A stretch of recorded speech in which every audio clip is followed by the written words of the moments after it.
안녕하십니까. 국가공인 자격 IT 플러스 강의를 맡은 단국대학교 소프트웨어 중심대학 강의교수 박소연입니다. 국가기술 자격 기초사무서비스 분야의 자문위원을 맡고 있고요. 컴퓨터 관련한 다수의 국가공인 자격증의 감수위원을 맡고 있습니다. 이에 오늘은 공신력이 높은 대한상공회의소 자격인 IT 플러스를 소개해드리고자 합니다. 총 3차 시로 이루어져 있고요. 1차 시인 오늘은 IT 플러스의 전반적인 자격 개요와 필기 시험에 해당하는 정보 활용 지식에 대해서 강의를 하겠고요. 2차 시와 3차 시는 실기 시험인 워드 프로세서와 스프레드시트, 그리고 프레젠테이션 데이터베이스에 대해서 소개해 드리도록 하겠습니다. 오늘은 자격 개요와 정보 활용 지식에 대해서 말씀드리도록 하겠습니다. IT 플러스 자격 같은 경우는 기업 업무와 학습에 필요한 정보 활용 지식을 바탕으로 해서 4가지 실습을 활용한 자격 시험이 되겠습니다. 주로 기업에서 주로 사용을 하는 프로그램들이며 실무에 적합한 과목들로 이루어져 있습니다. 먼저 보시면 문서 작성 능력을 평가하는 아래 한글과 표문서를 작성을 하고, 그리고 데이터들을 계산을 하고 분석을 하는 엑셀 프로그램, 그리고 프레젠테이션 도구 제작 능력을 보는 파워포인트, 마지막으로 개인 데이터베이스 관리 능력을 평가하는 액세스로 이루어져 있습니다. 이러한 IT 플러스의 장점을 말씀드리자면 응시 자격에 제한이 없습니다. 초등학생부터 성인까지 누구나 응시가 가능하고요. 학생들의 경우는 생활기록부에 기록이 되므로 더욱 좋다고 할 수가 있겠습니다. 그리고 성인들도 활용도가 높은 자격이 실무 중심이기 때문에 다방면에서 활용이 가능하고 개인 경쟁력을 높여줄 수 있다고 보시면 되겠습니다. 그리고 국가에서 인정한 공인 자격증입니다. 그래서 필수적인 컴퓨터 활용 능력을 키울 수 있으며 이걸 사무에서도 적용을 할 수가 있습니다. 그리고 기존 자격증의 취득자 같은 경우에선 면제가 가능한 부분이 있는데요. 실제 워드 프로세서와 컴퓨터 활용 능력 1급, 2급인 경우에는 IT 플러스와 연계해서 자격증을 면제할 수 있는 과목들이 존재하고 있습니다. 관련된 부분은 뒤에서 다시 설명드리도록 하겠습니다. 그렇다면 이 IT 플러스는 누구에게 도움이 될까요? 앞서 장점으로 말씀드렸듯이 학생들에게도 큰 도움이 됩니다. 생활기록부에 기재가 되고요. 그리고 이제 요즘엔 취업준비생들에게 실무에서 바로 사용할 수 있는 자격증이 굉장히 필요로 하고 있죠. 그래서 취업준비생에게 자격증 우대로서 아주 좋고요. 그리고 신입사원이나 실제로 직장인들 같은 경우에도 직무 능력 향상에 좋고 개인 경쟁력 강화에도 아주 좋다고 볼 수 있겠습니다. 그렇다면 IT 플러스는 어떤 과목을 시험을 보게 되는지 한번 살펴보겠습니다. 과목은 총 5개로 이루어져 있고요. 지금 보시면 가장 아래쪽에 있는 IT 플러스 정보 활용 지식인 경우만 필기 시험입니다.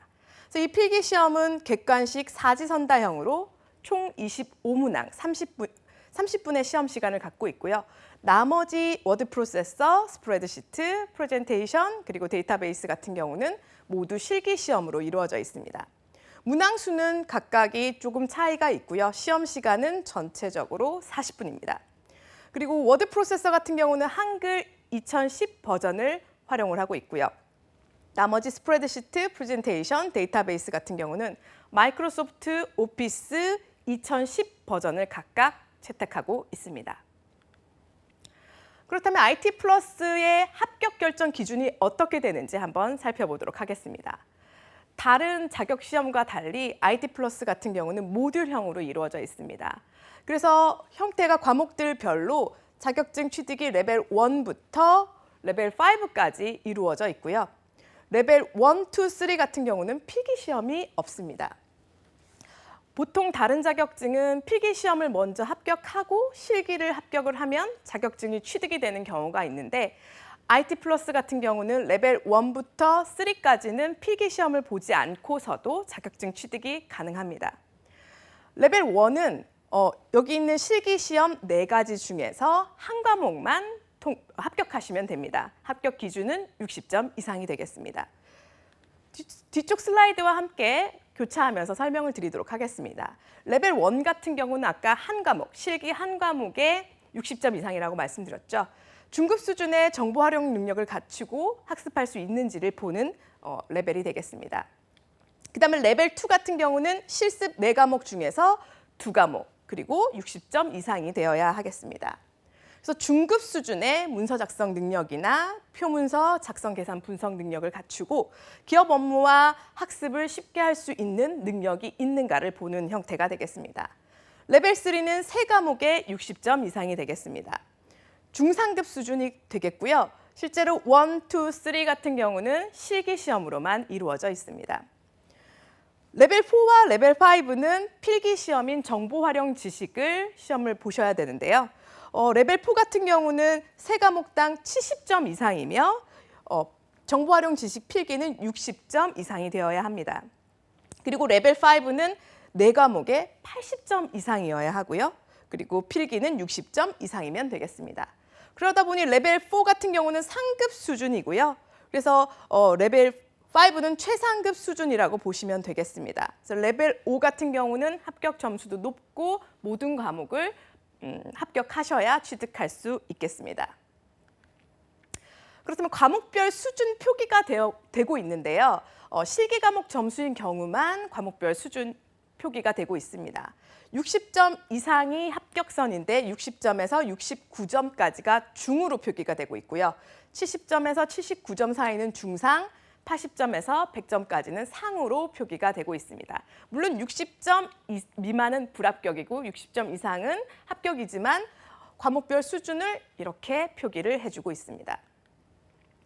그다음 앞서 말씀드린 시험 과목을 면제할 수 있는 기능이 있는데요. 국가기술 자격인 워드 프로세서와 컴퓨터 활용 능력 1, 2급 같은 경우는 저희가 지금 오늘 소개하고 있는 IT 플러스 워드 프로세서와 스프레드시트, 데이터베이스 과목보다 조금 상향된 출제 기준과 난이도를 갖고 있습니다. 그래서 수험생들의 중복 검정을 최소화할 목적으로 기존에 있던 기술 자격 취득자에 대해서 IT 플러스의 과목을 면제해주는 제도가 되겠습니다. 그래서 실기시험 과목 면제 종목 같은 경우는 워드 프로세서 아까 말씀드린 바와 같이 컴퓨터 활용 능력 1, 2급이 되겠고요. 면제 가능 요건은 IT 플러스 시험을 한 과목 이상은 응시하고 합격해야 가능합니다. 앞서 모듈형의 레벨 1을 말씀드릴 때 한 과목에 60점 이상 합격이면 가능하다고 했는데 그렇다면 내가 워드 프로세서의 자격증이 있으니까 IT 플러스도 레벨 1을 자동적으로 딸 수 있는가? 그건 아닙니다. IT 플러스의 과목을 최소 한 과목 이상은 합격을 하셔야 면제가 가능하고요. 그러다 보니 워드 프로세서가 있다고 하더라도 한 과목을 응시하면 자동으로 레벨 2부터 시작을 하게 된다고 보시면 되겠습니다. 그래서 과목별 면제와 종목별 점수 인정은 어떻게 했냐면 국가기술 자격 종목 수준을 고려해서 아까 등급별로 점수로 표기를 했고요. 이런 점수 표기 사항은 정책적으로 시험 과목 면제 적용을 위해서 정책적으로 시행을 하고 있습니다. 그렇다면 면제가 되는 시험 과목에 대해서 조금 더 자세히 살펴보겠습니다. 워드 프로세서 같은 경우는 IT 플러스의 워드 프로세서를 면제해주고 있고요. 점수는 표기는 80점 이상으로 표기되고 수준은 상으로 표기됩니다. 컴퓨터 활용 능력 같은 경우는 1급과 2급이 나오고 있는데 2급 같은 경우는 1급보다 조금 더 수준이 낮기 때문에 스프레드시트가 면제되며 70점 이상, 그리고 중상으로 표기가 되고요. 컴퓨터 활용 능력 1급 같은 경우에는 스프레드시트와 데이터베이스가 각각 80점 이상 상으로 표기가 되고 있습니다. 그러니 워드 프로세서와 컴퓨터 활용 능력 1, 2급을 기존에 취득하신 수험자 같은 경우에는 IT 플러스를 조금 더 쉽게 접근하실 수 있겠습니다. 그리고 시험 시간은 아래와 같은데요.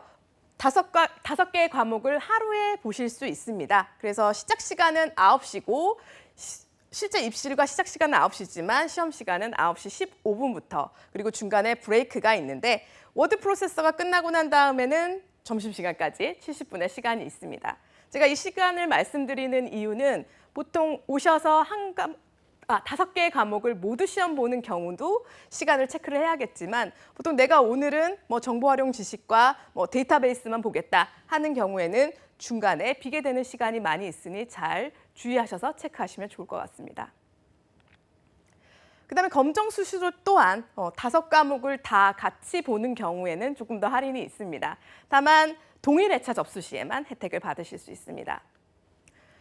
그리고 자격증 발급 요건을 보시게 되면 아까 말씀드린 대로 레벨 1, 과목 한 과목 이상 응시를 해서 합격을 해야지만 레벨 1에서부터 5까지 가능하고요. 대한상공회에서 자격평가사업단 홈페이지에서 자격증을 발급을 신청하실 수 있습니다. 그래서 여기 보시는 형태와 마찬가지로 기존의 국가기술 자격증 형태의 카드 형태입니다. 그래서 인적사항이나 자격번호, 과목명, 과목별 수준, 저희는 등급까지 표기를 하고 있고요. 이거 외에 자격 취득 확인서는 인터넷에서 무료로 발급받으실 수 있습니다. 이번 정기 시험 일정에 대해서 말씀드리겠습니다. 연 2회 실시하고 있는데요. 이미 1회차는 시험 일자와 합격 발표가 끝났고요. 앞으로 10월 31일부터 인터넷 접수가 시작됩니다. 시험 일자는 11월 23일이며 약 한 달 뒤에 합격자 발표가 나는데요. 매해 연 2회 시험 일정이 있지만 때에 따라서 연도에 따라서 일자는 상이하므로 항상 홈페이지에서 체크하시는 게 좋겠습니다. 그다음에 IT 플러스는 정기만 2회를 치르고 있는데요. 수시 시험이 가능한 부분도 있습니다. 대학교나 고등학교나 아니면 학원 단체 등 50명 이상이 되는 경우, 과목당 50명 이상이 되는 경우는 수시 시험을 신청하실 수가 있습니다. 요즘에는 대학에서 IT 플러스 자격증을 중간에 과목으로 대체해서 시험을 보는 경우들도 있습니다. 이런 경우에는 홈페이지에서 단체 접수하시는 방법과 개인 접수도 가능합니다. 그래서 일정도 협의가 가능하고요. 장소도 직접 대학을 가서 시험을 볼 수도 있고 아니면 전국에 있는 상공회의소 상설 시험장을 이용을 하셔도 되겠습니다. 이러한 말씀드린 전체적인 개요에 대한 내용들은 license.kocham.net에 들어가시면 다양한 형태의 정보들을 제공을 해주고 있습니다. 그래서 저희 과목에 대한 시험 안내와 혹은 준비하시는 데 도움이 될 수 있는 모의고사 문제지 같은 것들도 물론 여기서 공개가 되고 있으니 참고로 하시면 좋겠습니다. 그리고 마지막으로 보통 시험을 보러 오실 때 수험표를 가지고 오셔야죠. 그런데 수험표를 놓고 오셨을 경우도 생길 수가 있겠습니다. 그래서 코참 패스 앱이 있는데요. 자격증 신청부터 그다음에 수험표까지 모두 다 제공을 하고 있는데 주의하셔야 될 사항은 모바일 수험표가 여기 있는 이미지 파일은 안 되고 로고가 움직이는 실제 어플리케이션만 적용이 가능하다는 거 주의하시면 되겠습니다. 그래서 여기까지 IT 플러스 자격 개요에 대해서 설명을 드렸고요. 이제는 IT 플러스 필기 시험인 정보 활용 지식에 대해서 말씀드리도록 하겠습니다. 컴퓨터 기기를 이용해서 기업에서 직무를 수행을 하고 학업을 준비하고 학습을 하는데 필수적으로 알고 있어야 될 컴퓨터의 기본적인 지식들과 그리고 정보 활용 지식들과 기능들을 평가하는 그런 시험이 되겠습니다. 그래서 필기 시험으로 이루어져 있고요. 객관식 사지선다형 25문항이고 시험 시간은 30분이 되겠습니다. 출제 기준을 살펴보도록 하겠습니다. 출제 기준은 크게 대분류로 3가지로 나뉘어져 있습니다. 컴퓨터 시스템 개요가 약 8개에서 10개 문항이 출제되고 있고요. 윈도우의 활용 부분이 7개에서 약 9개 문항, 그리고 정보통신 기본 지식에 대해서 약 7개에서 9개 문항이 출제되고 있습니다. 각각의 대분류별로 출제 기준들을 조금 더 상세하게 살펴보도록 하겠습니다. 그리고 여기에 제공되고 있는 출제 기준은 저희 license.kocham.net의 IT 플러스에서도 제공이 되고 있는데요. 출제 기준은 학습자의 학습 용이성을 위해서 핵심 용어 위주로 재정리한 것입니다. 그래서 새로운 기술이 나오거나 새로운 운영체제라든지 다양한 컴퓨터와 관련된 것들이 나오게 될 경우에는 모든 것들이 반영이 된다고 보시면 되겠습니다. 그래서 출제 기준은 항상 변할 수 있으니 홈페이지를 자주 참고하시는 게 좋겠습니다. 먼저 문제지 한번 살펴보도록 하겠습니다. 보시면 문제지는 2면으로 이루어져 있습니다. 다단으로 되어 있고 객관식인데 잘 보이지는 않으시겠지만 이렇게 보여드리는 것은 문제지 양이 문제의 글에 대한 양들이 어느 정도 되는지 보여드리고자 한번 보여드렸습니다. 그래서 이렇게 보시는 바와 같이 객관식으로 많이 표현이 되어 있습니다. 그리고 대분류인 컴퓨터 시스템 개요부터 다시 말씀드리도록 하겠습니다. 컴퓨터 시스템 개요는 컴퓨터의 개념, 그다음에 기능 및 구성, 주로 많이 나오는 부분이 처리 단위에 대한 부분들도 문제가 많이 나오고 있습니다. 그래서 용량 단위라든지 처리 속도에 대한 부분들도 많이 나오고 있고요. 그리고 하드웨어 같은 경우에는 기억 장치, 그다음에 이제 롬, 램, 메모리 같은 거, 입출력 장치와 하드웨어 인터페이스 등에 대해서 하나에서 3개 문항 정도 출제되고 있고요.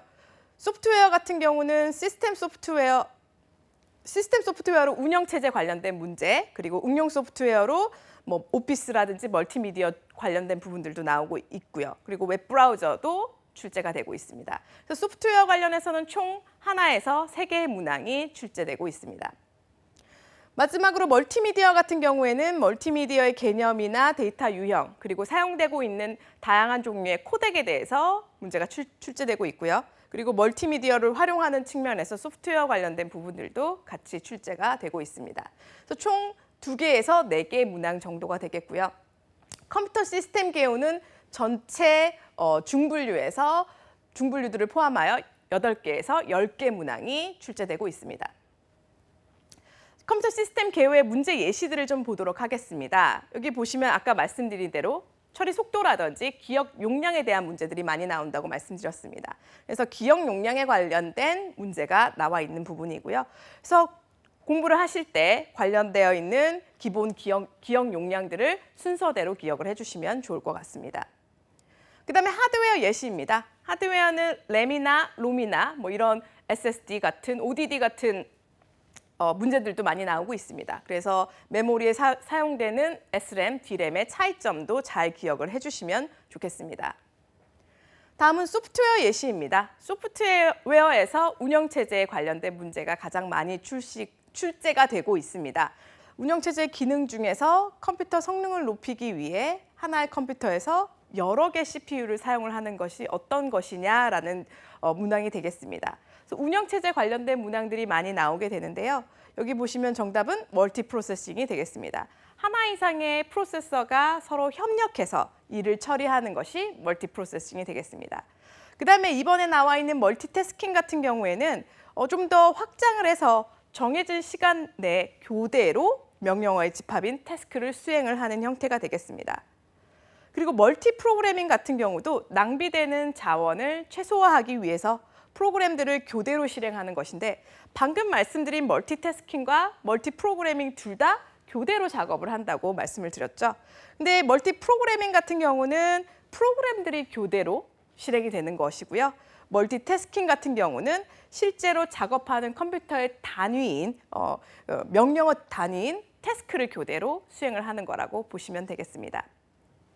그리고 플래그 앤 플레이 같은 경우에는 운영체제에서 일단 시스템을 한번 설치를 하고 나면 별도의 또 다른 설정 없이 매번 사용할 때마다 자동으로 기동하게 되는 겁니다. 집에서 가끔 프린터를 처음에 소프트웨어를 설치를 하고 유틸리티를 설치하고 다음에 쓸 일이 있을 때 다시 프린터를 USB에 연결을 했다 하는 경우에 기존에 설정해 놓은 것들이 그대로 기동을 해서 프린터를 동작하게끔 해주는 기능이라고 보시면 되겠습니다. 네, 그래서 운영체제에 대해서는 고정적으로 문제가 많이 나오는 편이고요. 정보 활용 지식에서 운영체제의 경우는 윈도우 7과 윈도우 10을 기준으로 하고 있습니다. 근데 대부분의 윈도우 7과 10에서 사용하는 용어가 같은 용어이긴 한데요. 간혹 복원이라든지 복구라든지 이런 식으로 단어가 다른 경우가 있습니다. 그럴 경우에는 우선 윈도우 10을 기준으로 해서 작성을 하고 괄호 안에 윈도우 7에 사용되는 용어를 기술을 하고 있습니다. 멀티미디어는 파일 형식을 묻는 문제들도 많이 나옵니다. 그래서 그래픽 파일, 동영상 파일, 그다음에 오디오 파일 같은 형태로 질문들을 많이 나오고 있고요. 두 번째 대분류인 윈도우즈 활용에 대해서 살펴보도록 하겠습니다.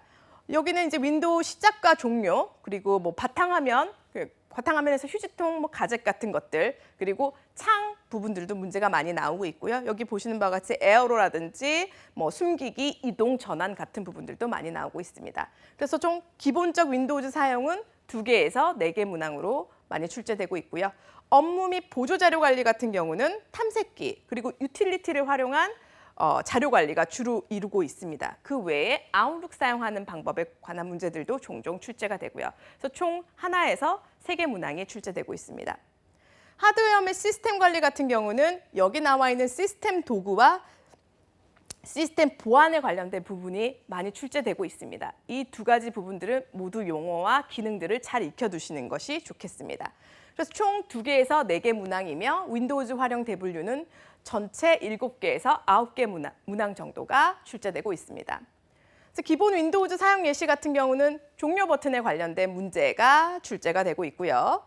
업무 및 보조자료 관리 예시 같은 경우는 원격 데스크톱에 관련된 문항도 종종 출제되고 있습니다. 다음은 하드웨어 및 시스템 관리 예시를 살펴보도록 하겠습니다. 윈도우 7에서 파일의 단편화를 줄여서 디스크의 접근 속도를 향상시키기 위해서 사용되는 도구는 어떤 것인지를 묻는 질문입니다. 좀 윈도우 7이라고 되어 있지만 전체적으로 윈도우 10과 7을 통틀어서 같이 적용하시면 되겠습니다.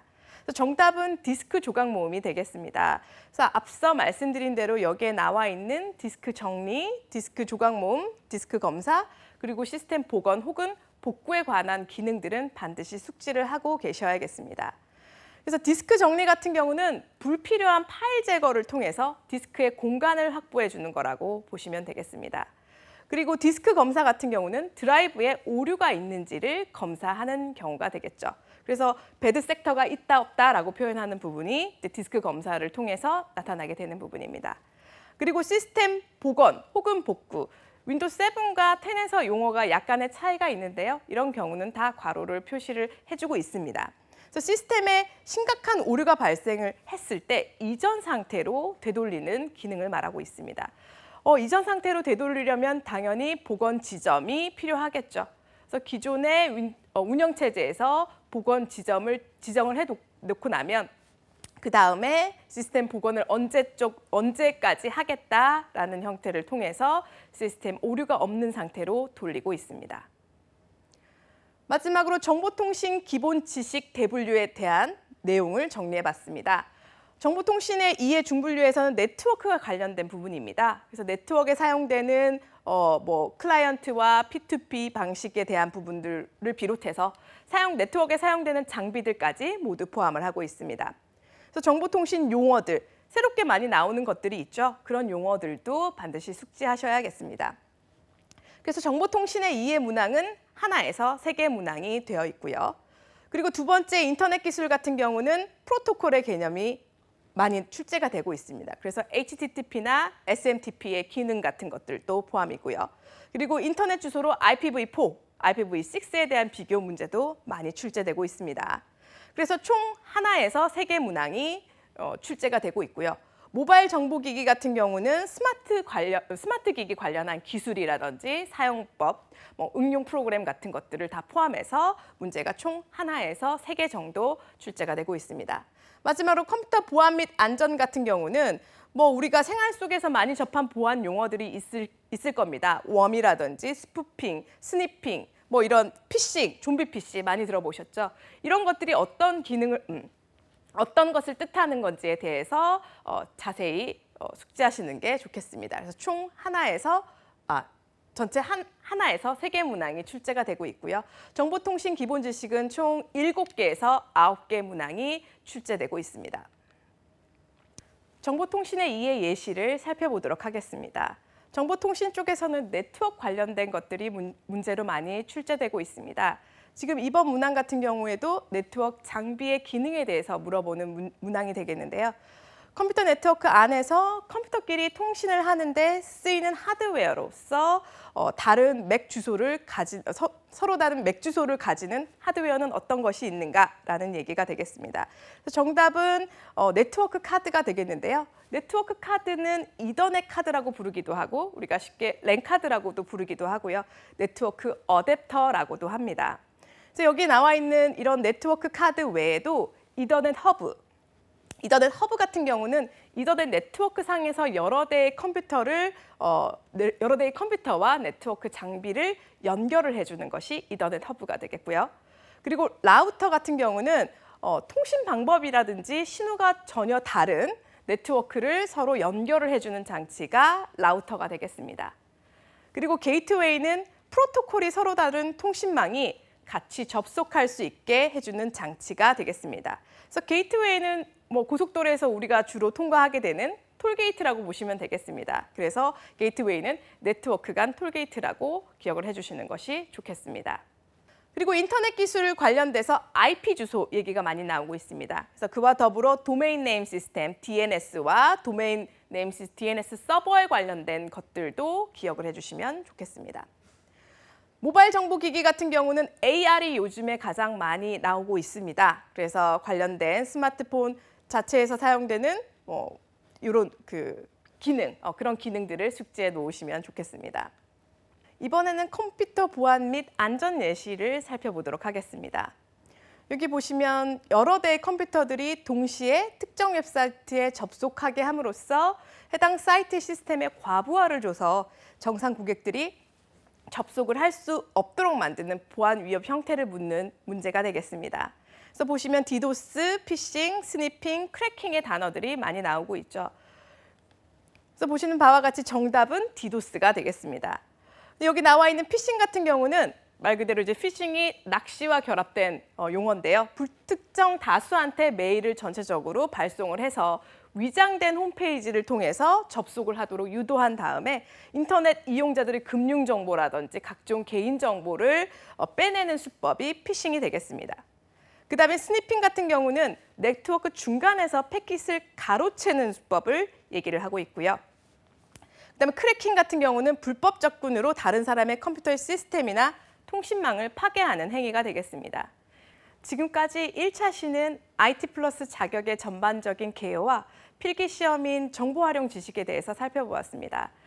자격 개요는 홈페이지에 들어가시면 좀 더 다양한 내용을 접하실 수가 있고요. 그리고 출제 기준은 앞서 말씀드린 바와 같이 항상 새로운 것이 출제 기준에 들어갈 수 있기 때문에 홈페이지에 게시되는 사항들을 참고하시면 좋겠습니다. 지금까지 IT 플러스의 박소연이었습니다. 감사합니다.